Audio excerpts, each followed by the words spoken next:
On a warm March evening 13 years ago, on March 31st, a young woman stepped into a bar at the Lions Court Hotel in Nanyuki. She was just 21 years old when the night swallowed her whole. This was Agnes Wanjiru, a woman whose smile in every picture now feels like a haunting reminder of what was stolen.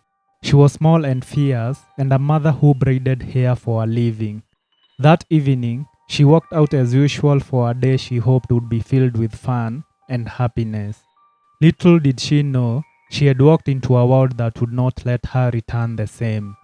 What followed was a disappearance that threaded through gossip and silence. Her family would later search for days when they were met by a grim discovery. Her body would be found in the oily dark of a hotel septic tank. For more than a decade, that sight and the questions that slammed against it lay half answered. Did power, distance, and institutions bury alive the way the tank had buried her? Hello and welcome to Dark Our Dogs, where we uncover the darkest crimes, the unanswered questions, and the haunting truths left behind. In this story, we go beyond the disappearance of a young woman. This case is not just about finding a body, it's about what came next. Screenshots of private online chats, photographs of soldiers posing outside the very hotel where she vanished, and mocking comments that turned grief into outrage. What started as a local tragedy would explode into an international scandal, one that crossed borders, spanned more than a decade, and forced courts and governments to confront a chilling question. What does justice look like when the accused wears a different flag? The family of the late Agnes Wanjiru says it has optimistically but cautiously welcomed the issuance of an arrest warrant against a British national accused of committing murder. And combat drills of the British Army Training Unit Kenya lies a culture of indulgence, impunity, and alleged abuse that has haunted the town of Nanyuki for years. Says the upcoming trial of the Briton on home soil will mark the commencement of the revised defense agreement between Kenya and the United Kingdom, requiring all foreign murder suspects prosecuted in Kenya.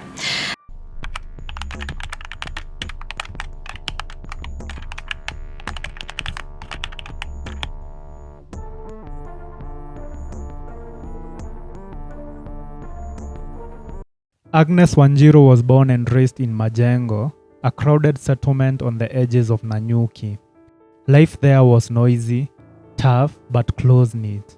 A place where neighbors knew each other's stories and children played barefoot on dusty paths. Agnes grew up in this world, learned its rhythms, and carried its stubborn resilience into adulthood. Her mother, Lydia Wanjiru Kimotho, described her as a resilient and hardworking woman. By the time she was 21, Agnes was a mother. Agnes did not have any financial support from the father of her child, and her friends say she was constantly trying to earn money. She did this by mostly working in salons and braiding people's hair. On a good day, Agnes would earn around 300 Kenya shillings. On a bad day, there was nothing at all, and she relied on the goodwill of her loving elder sister, Rose Wanjiru. But at times, she turned to more unconventional means. One method involved Agnes befriending someone who offered to buy her a drink, then quietly asked the bartender to skip the drink and give her the cash instead. Despite her work as a hairdresser demanding patience and skill, earnings were modest. She needed to buy food, pay rent, and keep her child's shoes lined neatly. She had plans too. She hoped to acquire more clients, better tools, maybe a small loan to grow her business, and secure a more independent future. But life in Nanyuki also meant living in the shadow of the British Army Training Unit. The town's economy had bent around its presence. Bars, hotels, and lodgings thrived, offering soldiers a place to drink and forget. Money flowed quickly, strangers passed through without names, and the power dynamic was always uneven. For young women like Agnes, these places could mean opportunity or risk.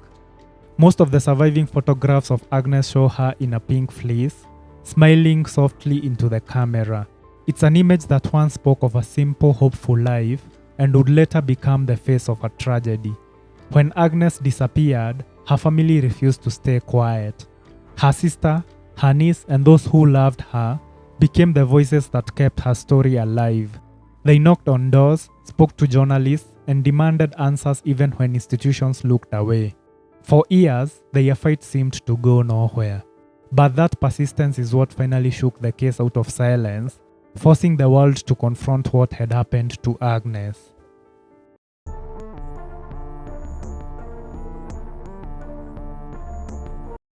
The Lions Court Hotel stood like its own little world. Bright lights, loud music, and a bar close to a British Army training unit base that it drew in soldiers and civilians alike. On a warm night on March 31st, 2012, Agnes had her own plans with her close childhood friends. That evening, the mother of one of her friends agreed to watch over Agnes's 5-month-old daughter for a small babysitting fee. With childcare settled, Agnes and her friends set off, making their first stop at a bar called Sherlock's. At Sherlock's bar, her friend was scrolling through Facebook when she noticed Agnes in what appeared to be a tense exchange with a white man. When she approached Agnes to ask her if she was okay, Agnes told her to go to Lions Court as planned and that she would join her shortly. The friend left Sherlock's bar to the hotel, where other friends were already dancing. A crowd of white men was also present. Agnes would later join them a little while afterwards. She explained that she had cheekily tried to take a Muzungu's wallet, but a bouncer had intervened. However, the matter was resolved in no time, and Agnes seemed relaxed. For young women like Agnes, the risks of engaging with white soldiers were often weighed against the struggles to make ends meet. That evening, Agnes was seen drinking and chatting with soldiers from a visiting British regiment. One soldier reportedly bought her a beer.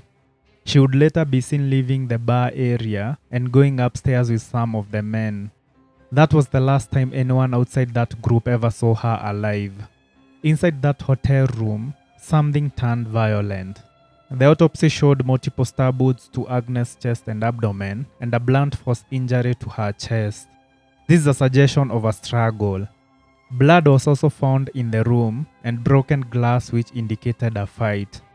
She was likely stabbed with a sharp object, then struck with force. She never went back home, and weeks passed with no sign of Agnes. Her family searched, asking questions in a town where answers came slow. The town murmured. Some said she had left, others said she had been taken. And then came the discovery. In a septic tank near the hotel, searchers found a naked body hidden in the dark water where no one wanted to look. The quiet broke and the town's grief turned into fury. The official description of the body was stark, almost cold. Her life had been violently erased, her voice silenced and submerged. By the time her body was discovered behind the rooms where soldiers had been staying, it was almost unrecognizable. The fingers and toes were missing due to advanced decomposition. Also, her body had a 2-centimeter stab wound to her lower right abdomen and a blunt force injury to her chest. Her lungs had also collapsed. What shocked investigators the most was how she was found. Naked except for a white bra. Inside one bra cup was an unopened condom packet, a haunting and disturbing detail that investigators believed might have been left there by the killer. The only way her sister Rose Wanjiru identified her was because of her hair braids. The pathologist, Dr. Obiero Okoth, concluded that her injuries were not immediately fatal. This meant that Agnes was alive but barely conscious after the altercation. The killer then dragged her body to the septic tank behind the hotel. There, she was dumped naked into the dark water. The disposal looked deliberate and an attempt to erase her. What is really sad is that she was still alive and died moments after being thrown in. News would later spread quickly, and the case soon became tangled in jurisdiction and diplomacy. This is because of the British soldiers who had been at the scene of the crime that night. Witnesses tied one soldier to the case as the last person seen with her alive. This made investigations delicate, resulting in a lack of justice that would span a decade.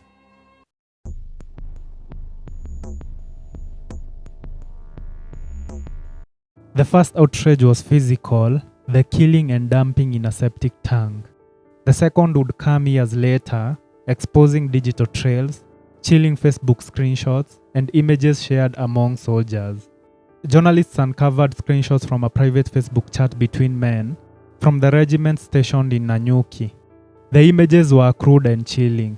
They showed photographs outside the Lion's Court Hotel, the very place where Agnes's body had been found. The major caption of the killer outside the hotel read, "If you know, you know." This was followed by ghost emojis used by fellow soldiers and comments making fun of the incident. They made septic tank jokes and lines of laughter that turned tragedy into entertainment. One soldier publicly linked to the case was seen commenting, as others reacted with crying and laughing emojis. To the public, it felt like a second killing. They openly mocked Agnes, desecrated her, and turned the occasion into a punchline. Newspapers quickly published the screenshots. They asked why men serving under the British flags felt free to joke about a murdered woman. The conversation sparked outrage and forced questions about rank, power, and impunity. For Agnes's family, the screenshots were agony. They were proof that she had not simply vanished and that people knew what had happened. Some even laughed about it. Her sister later said that seeing those images felt like losing Agnes all over again. The pressure mounted and human rights advocate, Duku, publicly questioned the silence of the hotel. He said, "I find it hard to believe that the management of a hotel would consider it usual to find broken mirror and blood in a room. This points to signs of a cover-up and should be investigated by the Director of Public Prosecutions." Then, soldiers began to talk. Some described a night of chaotic partying. That night, soldiers booked rooms and ferried women in and out, sometimes in groups. Everyone was having sex with prostitutes that night, one soldier recalled. People with wives and girlfriends back home. Everyone was doing it. Some didn't even use protection. When we got back to the UK, everyone had to be tested for HIV. And then came the moment that froze the room. One soldier said that the killer had burst into the bar that night, crying. He asked to be helped as something terrible had happened. He confessed that he had killed her. The soldier then followed him outside. The killer led him to the septic tank, lifted the cover, and showed him Agnes's body. Lo and behold, he had done it. Yet despite these accounts, the names of both soldiers never appeared in the inquest documents. The Royal Military Police arrested them only for sneaking out of the base, not for Agnes's murder. For the family, it felt like betrayal.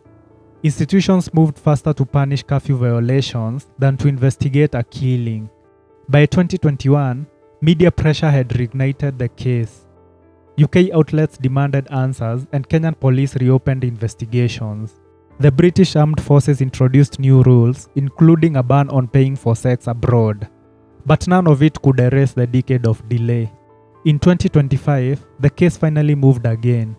A Kenyan court issued an arrest warrant for a former British soldier suspected of involvement in Agnes's death. Extradition proceedings have already begun, assemble and attest. Could justice cross borders? Could two nations confront this crime together? The accused is still presumed innocent, but those screenshots are burned in public memory. For many, they remain the moral verdict long before the legal one. The High Court of Kenya, and I'm looking at the document now, I've got to be careful for legal reasons not to name the serviceman at the moment.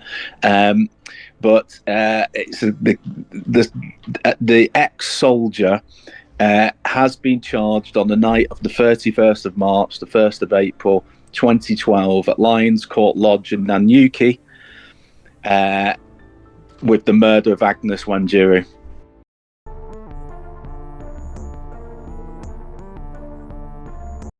For 13 years, Agnes Wanjiru's story sat in the shadows. It was whispered in Majengo streets, printed in cold inquest documents, and carried in the hearts of her mother Lydia and her sister Rose. They buried her once, but in a way they have been burying her every day since. Each time justice was delayed and the silence felt louder than the truth. Today, with an arrest warrant issued and an extradition proceedings underway, there is a glimmer of movement. But justice is not just about courtrooms. It's about restoring dignity to a woman who was mocked in her death. It's also about reminding the world that she was more than evidence in a file or a punchline in a chat thread. The septic tank that hid her body is long drained, but the questions it left behind still float to the surface. Who protects the powerless when those with power cross the line? And how many more years must a family wait before the weight of two nations tips towards the truth? Agnes's story is not over, and neither is the fight to bring her case to its rightful conclusion. This is Dark Our Dogs, and if you found this story compelling, hit that like and subscribe button.